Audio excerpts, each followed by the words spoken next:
Good evening, everybody. We're going to continue our series on narcissism and are they actually gaslighting you? So if you've ever asked yourself this question, is the gaslighting real? How do I know? What is it? We are going to continue the series that we have going. If you're not even sure if you have a narcissist, you may have a passive aggressive. I do have a video on that. I can link that below, or just go through some of the videos to tell if you have a passive aggressive or a narcissistic specific person, because you're going to want to deal with them completely different. Tonight, we're just going to be talking about narcissism, okay? And gaslighting. Where does that come from? Why does it happen? Why do we get these icky feelings? I'm going to explain to you. We're going to dive deep into the brain of a narcissist. I'm going to take you step by step by step, every single one of these, and I'll have a lot to say about every one of these points. Get a pen or paper out. You're probably going to feel a lot better at the end of this video. You're going to feel a lot less crazy. You're going to feel a lot less like, okay, it is me, or oh, okay, sometimes I can believe when they're going off the rails, because with gaslighting, it's not that they're lying to you. It's not that they're hurting you. It's you questioning your sanity. So if you're not familiar with the term gaslighting, it is from an old movie called Gaslight, where a gentleman tries to make his wife think that she's crazy in order to drive her to madness so he can inherit all of her wealth. I believe the film is 1946. I'm not 100% sure. If you haven't gotten a chance, check that movie out. It's really good. Now, I am going to be doing private counseling, private consulting with people about if they have a narcissistic person in their life. So if you do want to get a hold of me, text, please do not call, just text 484-634-0435. I will get back to you within one day, and I can help you work it through, because sometimes you can't get away from the narc. Either you have children with them, it's a parent, it's a boss, or more commonly, most therapists, most programs will say, well, just leave them. And sometimes you love them and you just want to work it through. So I'm not going to be, judgment-free zone. I'm not going to judge you. But we can work on ways to keep you healthy, keep you healing, and work through situations with the narc from a perspective of understanding. Okay, so let's get into this. Let's do a deep dive. Don't forget to hit like, share, subscribe. If this helps you, make sure it gets out to other people it may help, okay? So the tour of the narcissist, okay? What the narcissist will do is they create a problem, okay? They create anger, fear, worry, anxiety, the oh my gods, the I must be crazy, or the brain mush, okay? Why do they create that? They create that because they themselves are the victim. So it's hard when you're going through narcissistic abuse. You're like, no, I'm the victim. They did it to me. That's fine. If you can put that on hold for just until we get to the end of this line here, just until we get down here, this will make sense. I want to give you the tools that empower you to deal with your narcissist. Okay, so for right now, you're going to be the student. They get to be the victim, just for right now, for the next 10 minutes or so. So the narcissist is going to create, I might say narc, I might say N, okay? And also, I'm probably going to use he and she, only because the most commonly in my practice, what I deal with is the male is the narcissist and the female is coming to me to deal with it. This does not have anything to do with gender or sexuality or binary, non-binary, gender fluid. Let it apply to your system. Whatever you're going through, whatever your situation is, I'm just going to use the most common he and she situation that I see. Okay? So I mean nothing by it. Okay, so the narcissist, I'm going to say as a he, creates an emotion in you. And this emotion is usually not good. Okay, because if it was good, you wouldn't be here. You wouldn't be watching me. They create fear, loathing, anxiety, panic, because they themselves are a victim. They are a victim of what? Usually PTSD. To be a narcissist, typically, you have to have at least one parent that is narcissistic. So that parent is either going to tell you you're the greatest thing in the whole entire world and be a helicopter parent, or that parent is going to completely ignore you. That is what I see the most common. I see the most common is ignoring parents creating a narcissist. And if you hear any crazy noises in the background, there's nobody here. I'm in my office. It's late at night, but I have two puppies that are scratching and itching and playing with their pillows and blankets. So if you hear weird noises, that's all that is. Okay. So let's go over this again. The narcissist creates an emotion in you, in the relationship, okay? Because they're the victim, okay? In being the victim and having typically a parent ignore them, they had to come up with a solution. They had to say, how do I deal with this icky, yucky feeling that I have, this anxiety, this abandonment, this whatever? So their solution back when they were the victim of abuse was to become the abuser. Okay? So their solution, the victim learns to victimize. Terrible. Absolutely terrible, because they're just creating a cycle. But if you can get that part, if you can really understand that part, because the victims of narcissistic abuse really have trouble seeing that they are just collateral damage in this whole horrible cycle. It's not about you. You didn't do anything wrong, but what happens is victims tend to take everything onto themselves and feel like they can fix it. I don't want you to fix it. I want you to understand it. And from understanding, you can do a lot more good for yourself and for your partner. Okay? So, but once you learn that you're just collateral damage, it takes you out of the equation, it empowers you, and it gives you a lot of energy back. All right? So let's get back to the narcissist. So they are the victim, so they learn how to victimize. Why are they victimizing you?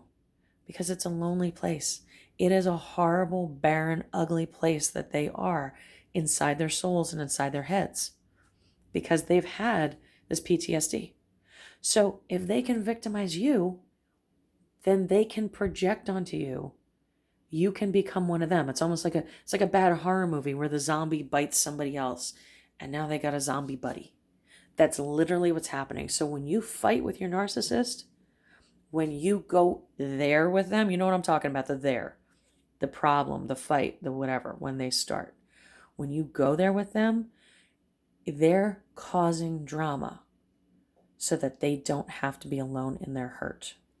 Okay? Non-victims, people that stand up to them, people that won't fight with them, are aliens. They're weirdos. Narcs don't know what to do with them. They're just like, they feel lost.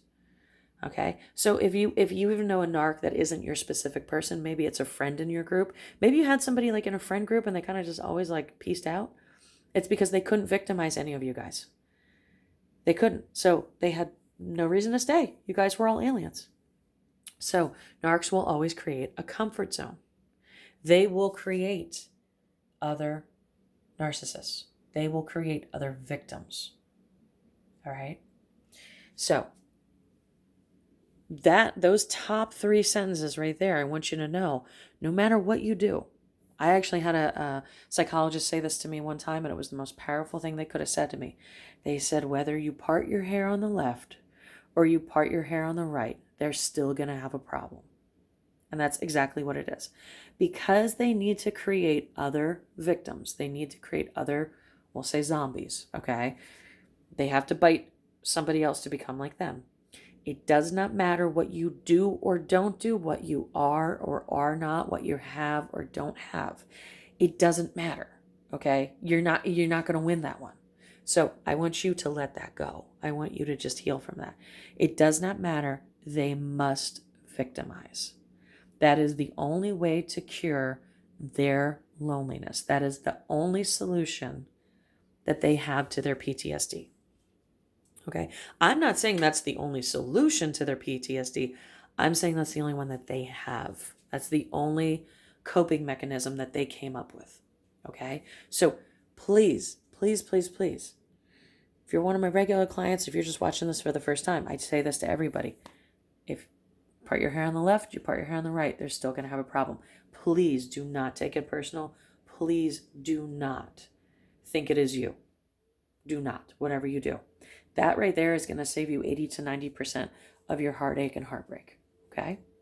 So, once converted into the victim, once you have a fight and you break down crying, once you walk on eggshells for this person, once you are bit by the zombie and you become the zombie, Okay, once you have been converted, and every single person has a different story, has a different way, but you all remember when it changed, when it went from the fairy tale to the nightmare. Okay, so once you have been converted, the narcissist now thinks of you as an equal.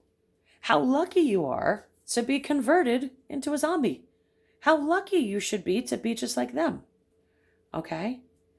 But then something happens and you go and you spoil it. Okay? You didn't actually spoil it, because if you remember the line before here, it doesn't matter what you do or don't do, you're going to spoil it. Okay? But to them, you spoil something. It could be something minor. You could be 5 minutes late and they could chew you out for an hour. It could be something made up. Okay? It doesn't matter. But you spoil it. Okay? So once they convert you, they think of you as an equal to them. Oh, this person's just wonderful. And if you know any of the narcissistic lingo, that would be the love bombing phase. Oh my God, you're just as great as I am. You're so perfect, because the narcissist is, so the narcissist is a god. You are inferior, okay? So back up here at this point, they think of you as a fellow god. Could be for a day, could be for a year. But all of a sudden, it just turns and you spoil it. That's the devaluation phase. It always comes. It doesn't matter who you are. It doesn't matter what you do. It doesn't matter how pretty you are, how much money you have. It does not matter. It will happen. Okay, if it hasn't happened yet, just wait. It'll happen. So, the narcissist is always going to think of themselves as God and you as inferior. Okay? And we'll get down here with the God part. This will go back to some of that other stuff too. But the narcissist is God and you are inferior. Okay? Now that you spoiled it and they lash out at you, this is the first time you see their true colors. You see the horns, okay?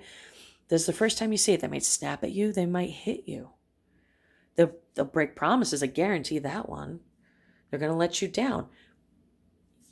But they're going to blame it on you for spoiling it. And as soon as you see this and you say, hey, you broke that promise. Hey, you didn't say where you were supposed to be. You kind of got up and left in the middle of the night. You kind of, told me you were going to be at your friend's house, but you weren't at your friend's house. Like, what's going on?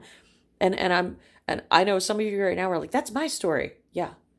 They always do the same few things. Okay? It's always the same couple stories. I'm going to tell you something. Once this happens and you call them on it, and not even mean, you can call them on it nice, you now become inferior because you're unhappy and you're ungrateful. How dare you not put up with their crap? Now you're not fun. Okay? So the narcissist will now become angry, and angry on the regular. It's almost like you're going to have, big swaths of anger punctuated by moments of happiness. Okay? So the narcissist is always going to be angry, even if they don't show it. If you don't know about narcissism, there are two different kinds. There's the classic narcissist and there's covert narcissist, which is under the radar. But narcissists pretty much live in a state of anger. Okay? So now that you've spoiled it, you did something they didn't like. Now that you called them on their behavior and you're unhappy, which you have every right to be, just know that. Okay? Now the narcissist is going to enter a stage of constant anger. Okay? This keeps you in a pinch. You are only going to be viewed as two ways. You're either stupid or you're ungrateful. Because you should be so grateful because the narcissist made you an equal, made you one of them. How dare you be an ungrateful little bee? So now the narcissist will always think of you as either stupid or ungrateful. So they'll always be playing games, or they'll be telling you how you could be doing better. Does this sound familiar? So we're 15 minutes in the video right now. How many times have you nodded your head? 3,000, 4,000 times? Okay. Now, we're going to switch gears a little bit, and I'm going to explain to you. So this all is the situation up to here. Okay. That's the situation. And I think you all, if you're watching this video, if you watched it this long, It's because you've been in this situation. Let me explain to you where the gaslighting comes in and why the gaslighting may not be gaslighting. In psychological terms, the narcissist has to deal with something called ontological insecurity. Big word for basically meaning non-continuous time. Okay? There are huge breaks in time. And if you heard my chihuahua in the background, that was her ears flap, flap, flap, flap, flap, flap. So she's having continuous time with the ear flap flaps. Okay, so they have ontological insecurity. That is a part of their situation. Okay, I'm not going to call it anything, but I don't want to offend anybody. But okay, they have non-continuous time. What does that mean? They have huge chunks of time that aren't there. So because you have non-continuous time, you are unable to develop a sense of self. What does all this mean for you? That zombie metaphor I used earlier was not a joke. If you do not have a sense of self, you do not have a sense of identity, how do you even exist? They are constantly swimming in a river, probably against the stream of PTSD. They don't exist, okay? Every minute, you are dealing with a new narcissist. So we're down here. I know I wrote way too many notes, but I just wanted to write all this out. You are constantly dealing with a new narcissist. There is a age-old saying that you can only step in a river once, because if you take your foot out and you put your foot back in, it's now a different river. The water has changed. That's what you're dealing with this narcissist. You're always dealing with a new narc. So you ever have the thing where you talk to them, they make a promise to you, you have a discussion, and then later on you talk about it and they act like you're absolutely bonkers and you're crazy, and they're like, we never talked about that. And you're like, are you kidding me? We had a 3-hour conversation. Every minute you're dealing with a new person because they have this ontological insecurity. They have no continuous time. There is actually something in the brain. So it's not a narcissist. That is a way overused term in our society. It's not a narcissist how you think of one, like somebody takes too many selfies and is always on Facebook. This is an actual brain issue. They actually can map this, okay? So if you have an undiagnosed narcissist, see if this lines up, okay? Because the thing is, they have this non-identity, all right? Because the narcissist is actually two different people. You get a PTSD person, you get the frail child inside that was never dealt with, never loved, usually rejected. And then you get the outward face, which is the God, the I'm better than you. Oh, we have a visitor. We have a little puppy. She wants to say hi. No kisses. Okay. All right, a little break from studying. Okay. So, sorry, she was digging at my leg. She really wanted to say hi. So, you're constantly dealing. This is how they are inside. And they are being these two people at once. All the time. Just back and forth. But let's get back to this so just remember this for later. Because don't forget, they're a God and you're inferior. But you're not actually inferior. You're actually reminding them of their vulnerable PTSD childhood. Okay? So, you're constantly dealing with a new narc. All right? This non-continuous time that they have, this ontological insecurity, they do not see time like we do. They actually have huge gaps of time. There are some studies that say 80% of their memory is missing at any given time. And this is because of dissociation. Dissociation because of the PTSD, dissociation because of organic brain issues. Now, the breaks can be seconds, they can be milliseconds, they can be microseconds, but they're happening constantly. The narcs actually have to live like this. I am not asking you to have sympathy for your narc, especially if you've dealt with a ton of abuse. I just want you to kind of understand the background of what's going on in their brain. Okay? So, to give you an example of this, so up to 80% of the time, a lot of studies have shown they're dissociating. Okay? So, let's say they want to move something. Okay? So they pick They pick up a bowling pin, and then later the bowling pin's across the room. They're going to fill in the blanks. All right? So, the psychological term for that is confabulation. Their brain is fighting all the time to make up the story to fill in the gap. Okay? So it is the actual definition of confabulation is inventing stories to fill the gaps. Okay? We're finally at gaslighting. Okay? The problem with the narcissist is the narcissist reference for life is a PTSD trauma child and an elite god that nobody can touch. They're not in the same reality that you or I may be in. So they have to make up a story that makes sense. They don't have a good foundation to make up a realistic story. So the narc often gets the story wrong. They make up a wrong story. Are they meaning to do it, or is it this organic brain issue? I'm not going to say which one it is because it could be a mix of both. It could be some people have it more one way than the other. Okay? But they don't consider it lying. How many of you just nod your head, hit a heart or an emoji down below if you've been lied to by your narcissist? How about if you've been lied to 100 times, 1,000 times, 1,000,000 times? How about if you can't trust a single word they say? How about if they say the sky is blue, you got to run outside and check, okay? We went through all this stuff because I want you to understand why this is happening.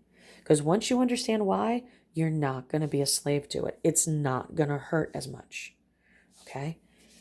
This confabulation, they suck at. They're not good at because they're not in touch with the real world. So they get the story wrong. It doesn't add up.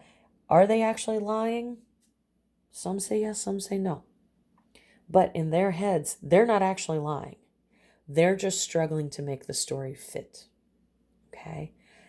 That, my friends, and I've been there with you, that's what the gaslighting is.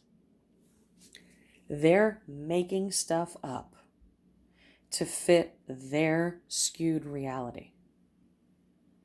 It is difficult because you're on a completely different planet. You're on a completely different plane of thinking. That is what gaslighting is. Okay? Are they lying? Are they not lying? You know what? Jury's out. I'm not going to say what they are. But I want you to understand where your gaslighting comes from. So now let's work this backward. You feel gaslit. Okay? We're going to do this real quick. You feel gaslit. That is a real feeling. That is a completely, I understand that. I stand with you. Yes. Gaslighting, the feeling of it is real, but the origin may be a little, you feel gaslit. Are they lying or are they trying to fill in the gap? Okay? You don't know because you're always dealing with this new narcissist because they have non-continuous time. Brain issue. It can be mapped in brain scans, ontological insecurity. So, that's where this is a lot of what you go through. This upper part from here up, okay? This is what they're going through. So it's important, and your part matters. This part does matter too. And if only for your healing, if only to make things make a little bit more sense, please do not feel gaslit. Please, please, please. When you're feeling gaslit, honor it and say, okay, is this gaslighting? Am I being gaslit? And then say, no, I'm being lied to by somebody who's basically making up, S-H-I-T up, because their brain doesn't work.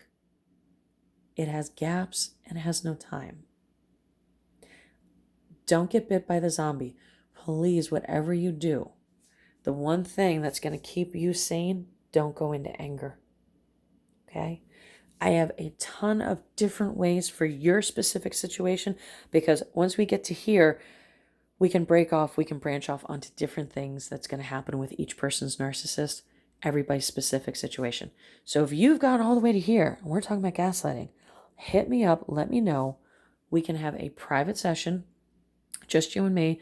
We can go through all the details and we can hammer out how to deal with gaslighting, no gaslighting, what's going on, and I can build a roadmap just like this for you and your narcissist so that you can move through this, heal, and get through this with some help.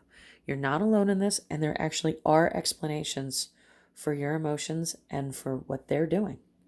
So thank you so much for hanging in. I know this is a bit of a longer video, and I'm going to continue to have narcissist videos and manifesting videos and a lot of uplifting stuff that hopefully will help you out during this difficult time we're all going through. Have a good night, guys.